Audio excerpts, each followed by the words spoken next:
In this guide, I'm going to show you how to change the server icon in Discord Mobile. This is Aiden from JustBoz, and before we get into this guide, make sure to like the video and subscribe to the channel with all notifications on. It really does help with the channel and it lets us know that you want more content like this, so we greatly appreciate it. If at any point throughout this guide you did have any questions, just ask them down in the comment section below and we can help you out further. I'm going to be doing my best to reply to every single comment down there. Begin by opening up Discord, and you want to select a server that you own or have permission to manage. So in this case, let's go ahead and say we're going to do this one right here. Select it, and then up at the very top, you're going to see the name.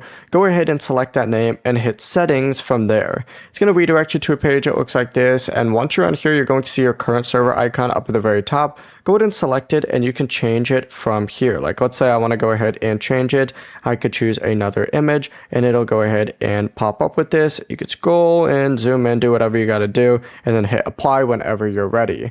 The process is as simple as that. It's now going to appear for everyone in the server. Before you do leave, make sure to like the video and subscribe to the channel with all notifications on. It really does help with the channel and it lets us know that you want more content like this. We'd greatly appreciate it. And if at any point throughout this guide you did have any questions, just ask them down in the comment section below and we can help you out further. I'm going to be doing my best to reply to every single comment down there. Peace.